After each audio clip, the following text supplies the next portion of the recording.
말씀을 나누기에 앞서서 지난 우리 유치부 온가족 캠프 영상을 하나 보고 말씀 나누도록 하겠습니다.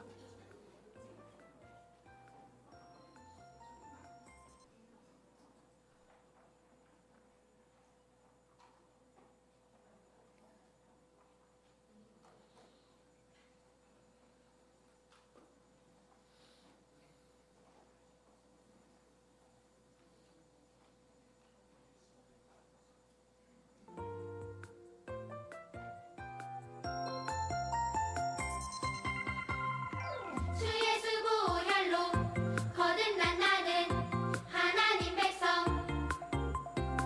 세상 따르지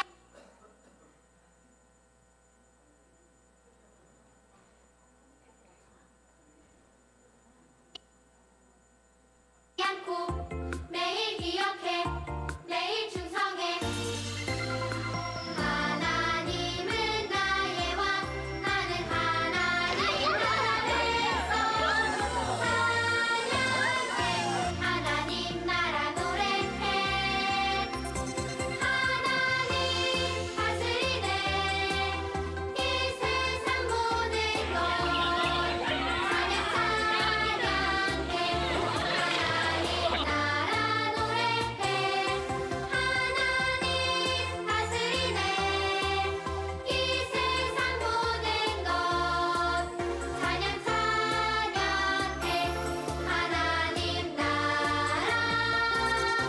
노래해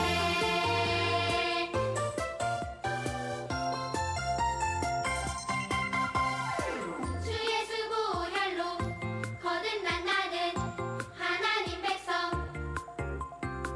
세상 따르지 않고 매일 기억해 매일 충성해 하나님은 나의 왕 예수님처럼 기도하고 예수님처럼 섬기려 이름으로 살아요 나는 예수의 아이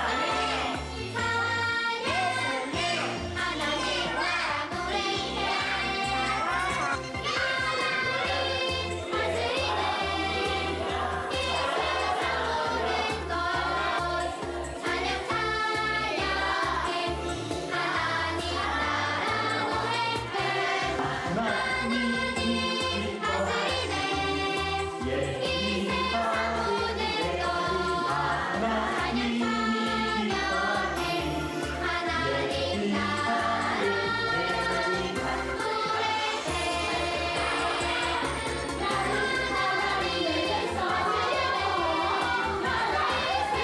모든 것 찬양 찬양해 하나님 나라 노래해 하나님 다스리네 이 세상 모든 것 찬양 찬양해 하나님 나라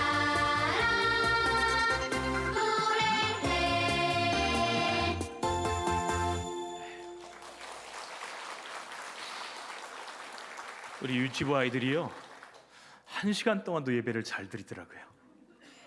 우리 유치부 부모님들께 부탁드립니다. 하나씩만 더 나십시오. 참고로 우리 교회는 등록한 지 1년 지난 가정이 아기를 낳으면 후원금, 격려금도 드립니다. 얼마 드린지 아시죠? 예. 그 귀중한 전통을 송영일 집사님 가정에서 만들어 놓았는데 하나씩 더 나시면 좋겠어요. 주님께 우리의 시선이 향하기를 원하고 주님이 우리의 무너진 마음에 새롭게 하시는 은혜를 부어주시기를 축복합니다. 한 소방관의 인터뷰가 가슴을 울리는데요. 기자가 묻습니다. 소방관님, 출동하시면서 어떤 현장이 가장 두렵습니까? 잠시 생각하던 소방관이 이렇게 대답합니다. 저희는 현장을 고르지 않습니다. 기자가 다시 묻습니다. 그래도 들어가기 싫은 곳이 있잖아요. 그러니 이렇게 답합니다. 불이 난 집은 다 위험하죠. 하지만 누군가는 반드시 들어가야 됩니다. 그래서 우리가 갑니다. 소방관으로 은퇴하고 나면 70%는 PTSD를 앓는다고 하죠. 외상성 후유장애입니다. 그럼에도 불구하고 소방관들은 불이 얼마나 큰가 이런 거 따지지 않습니다. 건물이 얼마나 오래된 건물인지도 따지지 않습니다. 어떤 사람을 살려야 되는지 말아야 되는지 그것도 계산하지 않습니다. 안에 살려야 될 생명이 있는가 이것만 보는 것이죠. 그래서 모두가 밖으로 도망치는 그 순간에도 소방관들은 안으로 들어가는 것입니다. 오늘 본문을 보면 하나님께서도 비슷한 일을 행하십니다. 이스라엘이 불타고 있습니다. 우상 숭배의 불, 탐욕의 불, 거짓과 불의의 불, 이 불이 나라 전체를 삼키고 있습니다. 그런데 하나님은 그 불타는 세상을 바라보시며 이렇게 말씀하십니다. 내가 누구를 보내며 누가 우리를 위해 갈꼬. 하나님의 시선이 향하고 있는 곳은 안전한 곳이 아닙니다. 죄가 깊고 어둡습니다. 상처가 골마 터진 곳입니다. 복음이 가장 필요한 곳으로 하나님의 마음이 향하고 계십니다. 이 하나님의 애타는 탄식 앞에 한 사람이 응답합니다. 이사야입니다. 내가 여기 있나이다. 나를 보내소서. 오늘 우리가 함께 읽은 말씀은 이사야의 소명장이라는 별명을 가지고 있지만 하나님이 한 사람 부르시는 그런 단편적인 이야기가 아닙니다. 왜냐하면 하나님께서는 오늘 우리에게도 묻고 계시기 때문이죠. 내가 누구를 보내며 누가 우리를 위하여 갈꼬. 어떻게 하면 우리는 하나님의 마음을 품고 살아갈 수 있을까요? 어떻게 하면 이사야처럼 하나님의 부르심에 응답할 수 있을까요? 오늘 이사야의 부르심을 살피면서 세 가지 은혜를 함께 나누고자 합니다. 첫 번째, 세상이 흔들릴 때 참된 왕을 바라보셔야 합니다. 본문은 이렇게 시작합니다. 우시야 왕이 죽던 해에. 이 짧은 문장 하나에 이스라엘 백성들이 경험하는 모든 절망들이 다 녹아져 있습니다. 여러분, 우시야가 어떤 사람이죠? 16살에 왕위에 올랐습니다. 16살에 왕위에 올라서 52년을 통치합니다. 한 사람이 오래 나라를 다스린다는 것, 그가 부패하지만 않는다면 그 나라는 안정기로 접어들게 됩니다. 그는 성벽을 보수했고 군대를 강화했고 농업을 발전시켰고 경제를 일으켰습니다. 백성들이 다 말해요. 우리 우시야 왕만 있으면 우리나라는 안전하다. 그런데 어떻게 되었다고요? 그 왕이 죽었습니다. 백성들이 의지하던 버팀목이 한순간에 사라진 거예요. 더 큰 문제는 왕의 죽음이 아닙니다. 나라 전체가 하나님으로부터 멀리 멀어지고 있었던 것이죠. 그래서 이사야 1장을 보면 하나님께서 아주 충격적인 말씀을 하십니다. 긴 내용인데요, 아주 짧게 요약하면 너희가 제사를 많이 드려도 내가 받지 않겠다는 것입니다. 왜 그렇죠? 예배의 행위는 있지만 예배를 통해서 하나님께 드려줘야 될 그 마음은 하나님께로부터 멀리 떨어져 있었기 때문입니다. 재판은 돈 있는 사람들이 이깁니다. 고아와 과부는 억울함을 호소할 곳이 없습니다. 지도자들은 뇌물을 즐깁니다. 강한 자는 약한 자들을 짓밟습니다. 사람들은 하나님보다 돈을 더 믿었고 군사력을 더 의지하고 외교력을 통해서 나라를 지키는 것을 수완이라고 생각하였습니다. 성전이 있어요. 예배가 있습니다. 하지만 그 삶에서 하나님이 보이지 않습니다. 우상숭배가 점점 더 가득해졌고 정의가 무너졌고 사람들의 마음은 하나님을 외면합니다. 집안에 이미 불이 나가지고 집안에 불이 번지고 있는데 지금 창문 닦고 있는 격이에요. 겉은 멀쩡해 보여도 안에서부터 이미 무너지고 있는 것입니다. 이것이 이사야 시대의 모습이었습니다. 우시야가 죽고 세상이 흔들리고 사람들이 두려움에 빠졌을 때 이사야는 성전 안으로 들어갑니다. 그리고 거기서 전혀 예상하지 못했던 환상을 보게 됩니다. 주께서 높은 보좌 위에 앉아 계시는 모습입니다. 지금 유다 나라의 보좌, 우시야의 보좌는 비어 있습니다. 그러나 하나님의 보좌는 비어 있지 않습니다. 사람 왕은 죽고 사람 왕은 쓰러지지만 하늘 왕은 살아계시고 하나님은 영원하시다. 이것을 지금 이사야에게 보여주시는 것이죠. 얼마나 큰 위로였을까요? 우리의 참된 왕은 하나님이시구나. 사랑하는 성도 여러분, 우리도 살아가다 보면 우리가 붙들고 의지하던 것들이 무너지는 순간들이 있습니다. 건강이 무너집니다. 사업이 흔들립니다. 가정이 흔들립니다. 믿었던 사람이 떠나갑니다. 우시아가 무너지는 순간이죠. 우리는 그때 세상이 끝난 것처럼 생각합니다. 하지만 하나님이 말씀하세요. 내 보좌는 흔들리지 않고 내 보좌는 영원하다. 그러니 너희는 나를 바라보라고 말씀하시는 것입니다. 하나님은 왜 먼저 무너진 세상을 보여주지 않으셨을까요? 그거 먼저 바라보면 하나님의 뜻을 행할 힘이 없기 때문이죠. 하나님 먼저 바라봐야 하나님이 주시는 은혜를 경험하고 하나님의 은혜를 경험해야 그 힘으로 나아갈 수 있는 줄 믿습니다. 하나님보다 세상을 크게 보는 사람은 사명 감당할 수 없습니다. 그러나 세상보다 하나님 크게 보는 사람은 하나님이 무엇을 부탁하셔도 감당할 수 있습니다. 내 삶의 참 주인 되신 하나님 바라보는 저희들 되시기를 축복합니다. 여러분, 예배의 본질이 무엇이죠? 내 고민, 내 아픔, 내 상처 주님 앞에 쏟아놓는 것, 그건 예배의 본질이 아닙니다. 부수적인 것들이에요. 예배의 본질은 내 문제, 내 상처, 내 아픔보다 크신 하나님을 직면하는 것입니다. 우리가 주님께 예배할 때마다 주님이 우리의 눈을 열어주시기를 축복합니다. 이사야는 하나님을 보았어요. 높이 들린 보좌에 계신 하나님, 그 옷자락이 성전에 가득한 것을 보았습니다. 성전을 가득 채우시는 하나님의 영광, 천사들, 스랍들이 날면서 하나님을 찬양합니다. 뭐라고 찬양하죠? 거룩하다, 거룩하다, 거룩하다, 만군의 여호와여, 그 영광이 온 땅에 충만하시도다 노래합니다.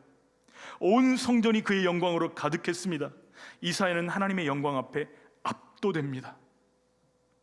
여러분, 우리가 예배할 때마다 하나님의 영광 보기를 원합니다. 기도하셨으면 좋겠어요. 찬양 부를 때 앞에 서 있는 설교자를 보는 것이 아니라 나의 찬양 가운데 기뻐하시는 하나님 바라보시기를 부탁합니다. 기도할 때 내 안에 있는 문제만 바라보는 것이 아니라 그 문제보다 크신 우리 하나님을 바라보시기 부탁합니다. 하나님을 크게 보는 사람이 세상을 이길 수 있고 하나님을 크게 보는 사람이 사명을 감당할 수 있기 때문입니다. 두 번째는 거룩하신 하나님을 만나면 비로소 진짜 내 모습을 발견하게 된다는 것입니다. 하나님의 영광을 본 이사야, 그가 어떻게 반응했을까요? 요즘 아이들은 신기한 풍경 보면 바로 휴대폰 꺼내 듭니다. 릴스를 켜고 방송을 시작합니다. 이사야도 그렇게 했을까요? 아닙니다. 지금 우리가 당하고 있는 이 어려움, 이 환란이 누구의 잘못인가? 다른 사람들을 탓하지 않았습니다. 거룩하신 하나님을 만난 이사야는 제일 먼저 자기 자신을 보게 되었습니다. 아마도 평소에는 나 참 괜찮은 사람이야, 괜찮은 신앙인이야, 이렇게 생각했을지도 모르겠어요. 왜냐하면 이사야는 왕궁에서 일하는 서기관이었고 또 하나님의 말씀을 전하는 선지자입니다. 누구보다 신앙이 좋은 사람이라고 인정받았을 거예요. 그런데 하나님의 거룩하신 영광 앞에 서는 순간 가장 먼저 나온 말이 있어요. 다른 사람을 향한 것이 아닙니다. 자기 자신을 인한 탄식입니다. 뭐라고 고백하죠?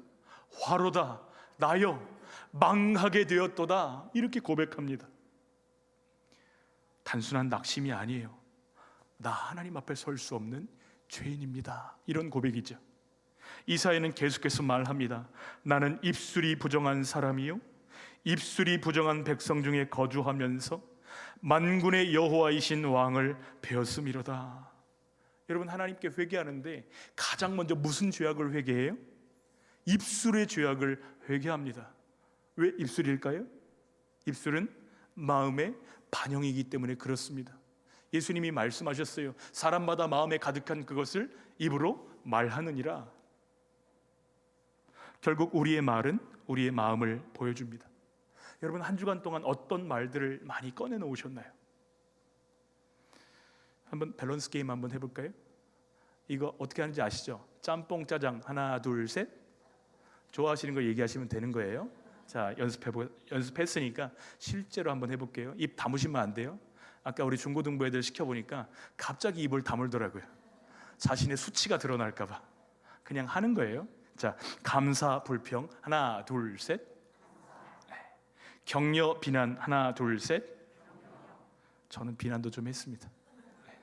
세우는 말 상처 주는 말 하나 둘 셋. 험담 칭찬 하나 둘 셋. 이렇게 정답만 얘기하시는 분들이 계세요. 그렇게 살 수 있다면 너무 좋은 일이죠. 그런데 여러분, 우리가 원하지 않는 답이 우리 입술에서 튀어나올 때 우리도 놀라지만 다른 사람들도 놀랍니다. 그리고 생각하기를 내가 말실수했구나, 작은 말실수구나, 이렇게 생각합니다. 그러나 성경은 말실수가 아니라 마음의 문제라고 말씀하세요. 마음에 있는 것이 바깥으로 나오는 것이기 때문에 마음을 다스려야 이 말이 바뀌어진다는 것을 말씀하시는 것입니다. 예배는 하나님의 음성을 듣는 시간인 동시에 내 마음을 비춰보는 시간입니다. 방 안이 어둑어둑할 때는 잘 안 보입니다. 근데 커튼을 탁 걷고 보면 보이는 게 있어요. 무엇이 보일까요? 괜찮아 보였는데 빛 하나 들어왔을 뿐인데 방 안 가득한 것들이 보입니다. 여러분, 빛이 먼지를 만든 게 아니에요. 원래 있었는데 보이지 않았을 뿐입니다. 죄도 마찬가지죠. 하나님의 거룩이 우리 삶 가운데 쏟아 부어질 때에 없었던 게 생겨난 게 아니에요. 감춰져 있던 것들이 드러나는 것입니다. 그래서 하나님의 빛이 우리 삶에 비춰질 때 우리는 다른 사람을 판단하고 정죄하는 손가락을 거두어서 하나님 앞에 회개하게 되는 것이죠. 하나님, 제가 죄인입니다. 하나님 앞에 설 수 있는 자격이 제게는 전혀 없습니다. 가슴을 치며 회개하는 것이죠. 여러분, 진정한 회복을 원하신다면 하나님의 영광 앞에 서셔야만 합니다. 신앙이 깊어진다는 것은요, 다른 사람을 정죄하는 게 아니라 하나님의 은혜 없이는 나 하루도 못 삽니다. 나 자신을 겸손히 인정하는 것이 참된 성숙이지요. 하나님 앞에서, 그 은혜 앞에서 참된 나를 발견하는 은혜 주시기를 예수님의 이름으로 축복합니다. 세 번째로, 은혜를 맛본 사람만이 나를 보내달라고 말할 수 있는 것입니다. 스스로 망했다고 절망했던 이사야에게 놀라운 일이 벌어집니다. 천사가 젓가락을 가지고 제단 숯불을 가져다가 이사야의 입술에 댑니다. 그러면서 이렇게 선포해요. 보라, 이것이 내 입에 닿았으니 내 악이 지하해졌고 내 죄가 사하여졌느니라. 중요한 것은요, 숯불이 제단에서 나왔다는 것입니다. 제단은 희생 제물을 하나님께 드리는 곳이에요. 죄 사함에는 반드시 희생이 필요합니다. 근데 이 제단의 숯은 훗날 우리를 위해 십자가에서 모든 죄를 짊어지신 예수님의 사랑을 예표하는 것이죠. 그 사랑이 입술에 닿자 그 입술이 정결해지고 회복된 줄 믿습니다. 하나님은요, 네가 좀 더 완벽해지면 내가 쓸게, 이렇게 얘기하지 않으세요. 하나님의 용서를 구하는 사람, 하나님 앞에 회개하는 사람, 하나님의 은혜를 찾는 사람을 하나님이 쓰시는 줄 믿습니다. 죄 용서의 은혜가 임하자 비로소 하나님의 음성이 들리기 시작해요. 이사야의 귀에 들려온 하나님의 음성은 무엇이죠? 노란색 글씨만 함께 읽어볼까요? 내가 누구를 보내며 누가 우리를 위하여 갈꼬. 여러분, 이 말씀은요, 신입사원 채용하는 그런 공지사항이 아닙니다. 죄 가운데 무너져가는 이스라엘 백성들을 바라보시면서 내가 이 백성들을 놓을 수 없고 이 백성들을 포기할 수 없는데 누가 가서 내 마음을 전해주겠니? 하나님의 탄식입니다. 은혜를 맛본 이사야는 망설임 없이 외칩니다. 내가 여기 있나이다. 나를 보내소서. 여러분, 이 순서가 굉장히 중요한데요, 하나님의 크심을 보고 나의 죄를 회개하고 용서받은 뒤에 사명으로 나아가는 것, 이게 중요합니다. 첫 번째 하나님, 두 번째 은혜, 세 번째 사명, 이게 중요합니다. 이 순서가 뒤집어지면요, 여러분들이 하나님의 일을 감당한다고 하는 그것이 여러분들에게 굉장히 어려운 일이 됩니다. 숙제가 됩니다. 고통이 됩니다. 이 순서가 바뀌면요, 다 피곤합니다. 여러분, 은혜 없는 사역을 감당해 보신 적 있으세요? 그 사역이 생명을 살리는 일인데 남도 죽이고 나도 죽이는 죽일사, 연병역, 그런 사역이 되는 거예요. 하나님의 은혜가 먼저입니다.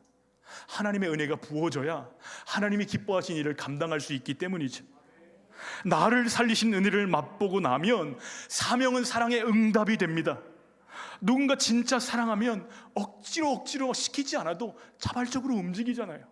창세기에 라반이 야곱에게 말합니다. 너 정말 이 라헬과 결혼하기 원하냐? 그럼 날 위해 봉사해라. 7년을 열심히 봉사했습니다. 그런데 결혼하는 날 그 첫날 밤을 보내고 아침에 깨보니까 라헬이 아니라 레아였어요. 아니 어떻게 이럴 수 있습니까? 이 지역에서는 형보다 아우를 먼저 보내는 일이 없다. 그러니 라헬을 얻고 싶으면 또 봉사해라. 그런데 성경에 보면 반복되는 표현이 있어요. 야곱이 라헬을 사랑함으로 7년을 수일같이 여겼다, 이렇게 말씀하세요. 하나님을 사랑하기에 나아가고 그 마음을 알기에 수고하는 저희들 되시기를 축복합니다. 사랑하기에 감당하면 수일처럼 여길 수 있는 것이죠. 그러나 하나님께서 맡기신 사명은 실제로는 쉬운 일이 아닙니다. 그 길에 늘 대박만 기다리고 있는 것이 아니란 말씀이에요. 하나님께서 이사야에게 이렇게 말씀하십니다. 가서 말해라. 그러나 그들은 듣지 않을 것이다. 얼마나 힘 빠지는 일입니까? 열심히 전하는데 귀를 틀어 막아요. 진리를 말할수록 오히려 마음이 더 딱딱해집니다. 그렇다면 하나님은 이사야를 왜 보내시는 것이죠? 하나님이 우리에게 요구하시는 것은 성공이 아니라 충성이기 때문입니다. 그저 그 자리에서 끝까지 하나님의 마음을 공유하고 하나님의 마음을 전달해 줄 그 한 사람이 필요하시기 때문이죠. 우리 가정에서도 직장에서도 학교에서도 당장 눈에 보이는 변화가 없을 수 있습니다. 내가 간절히 기도하지만 우리 자녀의 삶에 즉각적인 변화가 나타나지 않을 수도 있습니다. 내가 그 친구를 위해서 간절히 기도하는데 그 친구의 마음이 바로 변화되지 않을 수도 있습니다. 복음을 전해도 냉담한 반응을 만날 수 있어요. 나는 선의로 행했는데 오해를 받을 수도 있습니다. 그러나 하나님은 오늘도 말씀하세요. 결과는 내가 책임질 테니 너는 거기에 있어만 다오. 저도 하나님께 가끔 그런 기도를 드립니다. 하나님, 제가 오늘도 순종해서 주님 부르신 자리에 서 있겠습니다. 저는 서 있기만 할 테니까 하나님이 은혜를 주십시오. 여러분, 우리도 하나님 부르신 그 자리에 서 있기를 간절히 소원합니다. 이사야, 전에도 듣지 않는 그 사람들을 향해 가서 하나님이 말씀하신 그대로 순종하는 그 종을 바라볼 때에 하나님의 마음이 어떠셨을까요? 이제 말씀을 맺도록 하겠습니다. 얼마 전에 유튜브 교회록이라는 방송을 보다가 애능중앙교회 찬양대가 찬양하는 영상을 보았습니다. 찬양대원들 대부분이 시각장애를 가지고 있습니다. 악보를 눈으로 볼 수 없습니다. 점자로 익혀야 돼요. 그래서 한 달에 한 곡씩만 올립니다. 어떻게 올릴까요? 외우는 거죠. 지휘자도 없습니다. 반주자 역시도 영상을 보시면 확인할 수 있지만 시각장애를 가지고 있습니다. 어떻게 연주해요? 다 외우는 겁니다. 눈으로 앞을 전혀 볼 수 없지만 믿음의 눈으로 하나님을 바라보면서 세상에서 가장 아름다운 찬양을 올려드리고 있습니다. 제가 이 모습을 보면서 그런 생각이 들었어요. 보이지 않아도 믿음으로 간다는 고백. 이 찬양 우리 교회에서도 불렀거든요. 근데 하나님이 이 찬양을 들으실 때, 이 찬양을 보실 때 얼마나 기쁘셨을까? 시간이 조금 걸려도 영상 보고 갈까요? 네, 한번 볼까요?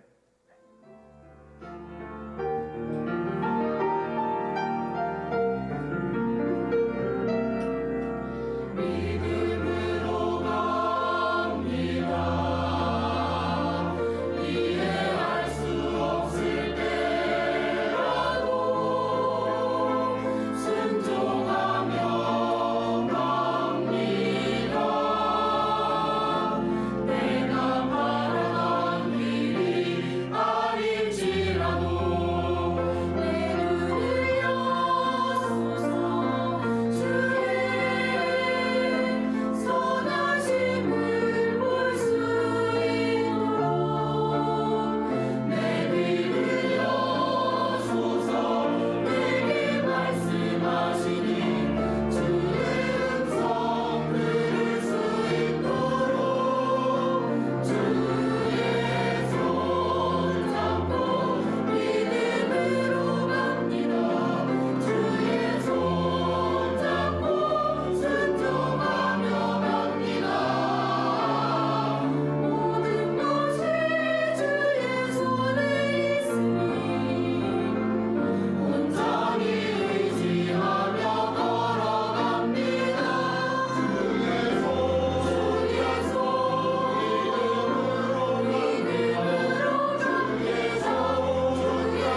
보겠습니다.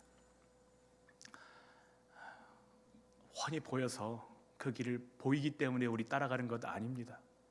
주님이 우리를 사랑하시고 신실하시다는 것을 믿기 때문에 주님 보고 가는 것이죠.